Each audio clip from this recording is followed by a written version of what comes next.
aucun cas de coronavirus n'a été détecté à Madagascar. L'avocat du député Ravelson Ludovic demande sa libération en vertu de son immunité parlementaire. Une manifestation a éclaté aujourd'hui entre les forces de sécurité libanaises et les manifestants qui se sont réunis près du Parlement pour empêcher l'accès aux députés qui doivent étudier la feuille de route du nouveau gouvernement avant le vote de confiance.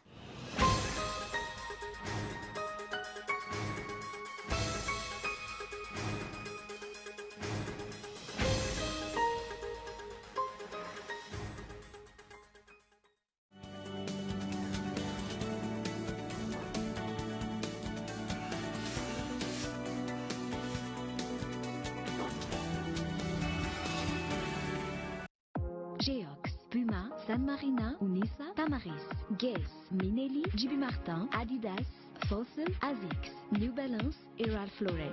Boutique Le Coin des Marques, un grand choix de parfums, montres, sacs et chaussures de marque. Alors, venez découvrir notre boutique Le Coin des Marques, des articles de marque pour hommes, femmes et enfants.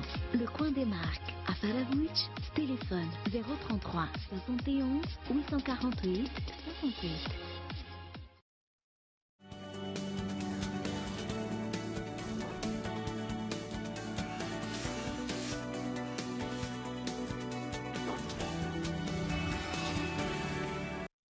Mesdames et messieurs, bonsoir. C'est l'heure du journal en version française sur Cool TV. À la une de l'actualité ce soir, le Premier ministre a fait le point sur le coronavirus. Aucun cas n'a été détecté à Madagascar. La mise en quarantaine fait partie des procédures qu'il faut respecter.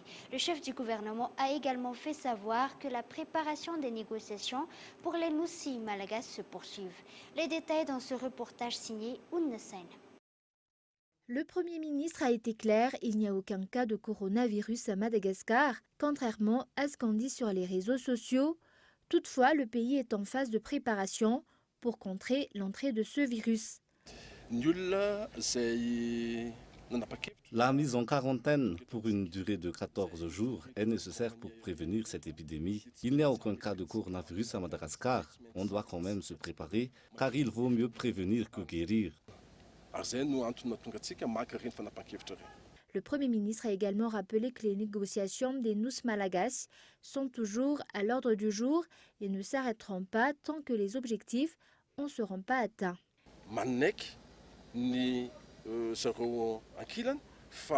À propos des îles Malagas de l'océan Indien, les points de vue des deux parties divergent. On veut exercer notre souveraineté sur ces îles. On a un nouveau ministre et les discussions continuent. On déploie des efforts là-dessus. On n'a pas encore atteint nos objectifs. Les réunions en vue des restitutions des îles Malagas de l'océan Indien se poursuivent. La seconde liste du député Ravelson Ludovic fait actuellement l'objet d'une enquête auprès de la section des recherches criminelles. Son avocat demande sa libération en vertu de son immunité parlementaire. Des juristes expliquent en revanche que l'immunité parlementaire n'a pas d'effet rétroactif en cas de délit commis avant l'élection. Henri Florian. Après l'arrêté sorti par la HCC qui constate les vacances de siège de 2 députés, les secondes listes seront donc investies à l'Assemblée nationale. La seconde liste du député Leva fait actuellement l'objet d'une enquête au niveau de la section des recherches criminelles. Son avocat plaide pour sa libération.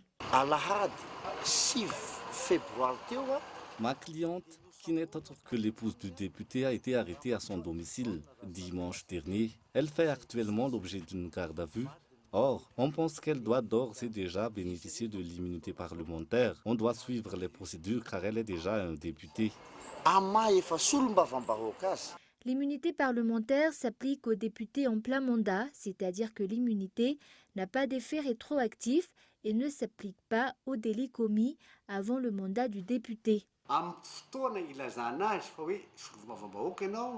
L'immunité parlementaire s'applique à partir du moment où une personne devient députée. Dans cette affaire, la HCC a sorti son arrêt hier, 10 février. Toutefois, elle a fait l'objet d'une garde à vue le 9. L'immunité parlementaire ne s'appliquait pas encore. Le respect des lois conduira le pays au respect de l'état de droit, d'après les juristes qui ont été consultés sur le sujet. D'après nos sources d'information, la section des recherches criminelles est en pleine enquête et doit respecter le secret des instructions. L'extension du port de Touamassn est considérée comme l'un des plus grands travaux à Madagascar. Face à cela, le renforcement de la lutte contre la corruption dans l'attribution des marchés et de mise. L'attribution des marchés publics à Madagascar est encore tachée de corruption, affirme le DG du Bianco, Michela Ranarzon. La corruption dans l'attribution des marchés publics persiste même si une baisse a été constatée. Le favoritisme et le détournement sont les formes de corruption les plus fréquentes dans les marchés publics. Le Bianco est là pour ouvrir des enquêtes si besoin. Rappelez que 400 millions de dollars ont été débloqués pour l'extension du port de Touamassn. Le renforcement de la lutte contre la corruption est donc nécessaire. L'extension du port de Touamassn est l'un des projets phares en Afrique. C'est l'un des plus grands projets à Madagascar depuis l'indépendance. Cela implique la bonne gouvernance.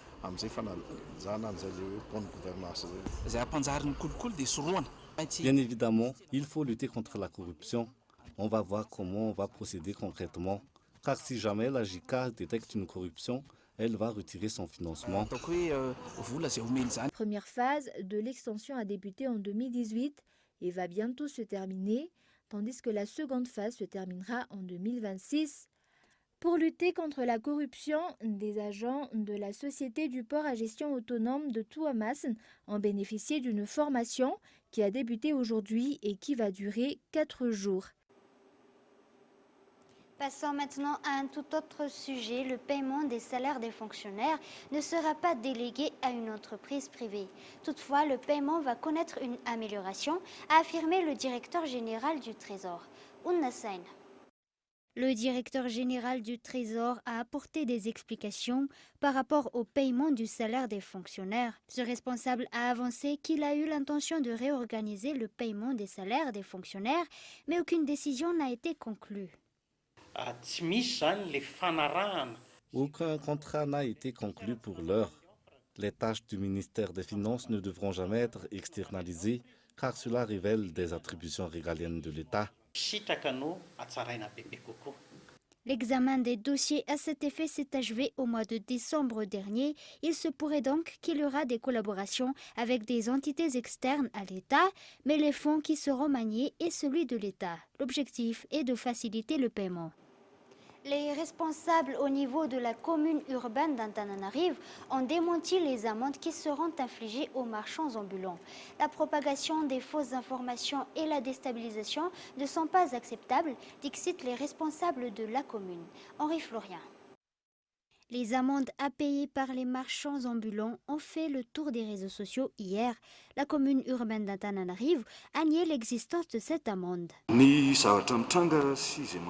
Les désinformations sur les réseaux sociaux sont désolants. On a fait circuler le paiement d'une amende de plus de 3 millions d'ariars, assortie d'une peine de 6 mois d'emprisonnement. Je tiens à déclarer que cela ne vient pas de la commune. Si cela venait de nous, une communication à cet effet aurait été effectuée. Des éducations civiques et citoyennes se poursuivent à Antananarive. Le développement passe au préalable par le respect des disciplines. Il est à rappeler que la propagation des fausses nouvelles et la déstabilisation sont passibles d'une sanction pénale. Passons maintenant aux actualités internationales. Au Liban, les forces de sécurité libanaises ont tiré aujourd'hui à Beyrouth des gaz lacrymogènes et utilisé des canons à eau pour disperser des manifestants près du Parlement. Ce dernier doit étudier dans la journée la feuille de route du nouveau gouvernement avant un vote de confiance. France 24.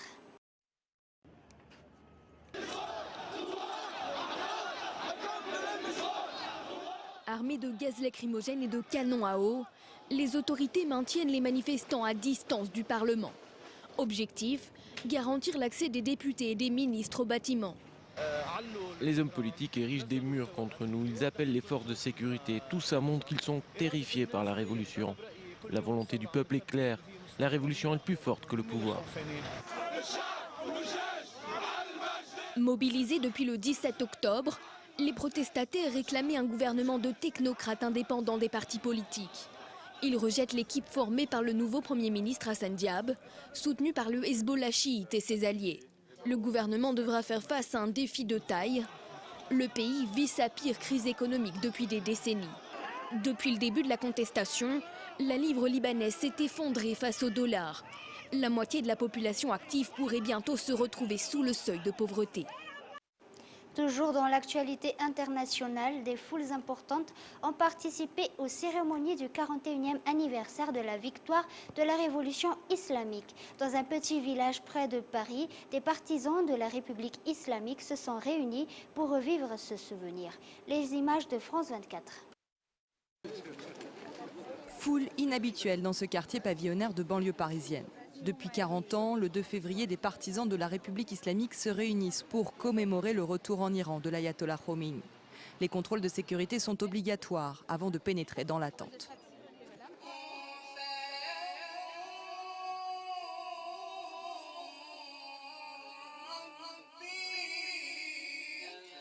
Une cérémonie organisée chaque année par des associations d'obédience chiite soutenues par l'ambassade d'Iran en France. Le château, la lumière face aux ténèbres, malgré les risques, leva son drapeau. Khomeini, notre guide, prenons soin de tous les enfants. Sous cette tente, des Libanais, des Algériens, mais aussi des Iraniens. Cet homme a accepté de nous parler. Il a lui-même rencontré l'imam à Téhéran. Je l'ai vu moi-même de mes propres yeux et je me rappelle quand je l'ai vu, j'étais tellement enthousiasmé que j'ai essayé de grimper parce qu'il était au-dessus monté et j'ai essayé de grimper, on m'a arrêté. Donc on a dit non, non, calme-toi, là tu vas le voir. Voilà, ça aussi c'est un beau souvenir que j'ai eu avec lui. C'est dans ce petit village d'à peine 3000 habitants que l'ayatollah Khomeini se réfugie en octobre 1978 après 14 années d'exil en Irak et en Turquie. Il quittera Neauphle-le-Château le 1er février 1979 pour faire un retour triomphal en Iran à bord d'un avion d'Air France. Le 11 février, il proclame la victoire de la révolution islamique. C'est la fin de 2500 ans de monarchie et le début de la première théocratie chiite du monde. C'est donc depuis Neauphle-le-Château, à plus de 4000 km de Téhéran, qu'est née la République islamique. Avant de se quitter, revoyons les points importants de ce journal.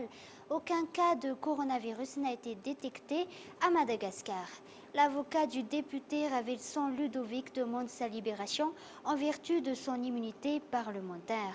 Et enfin, mardi, sous tension au Liban, des centaines de manifestants mobilisés tôt aujourd'hui à Beyrouth ont tenté d'empêcher l'accès au Parlement des députés le jour où ces derniers doivent voter la confiance au nouveau gouvernement dirigé par Hassan Diab.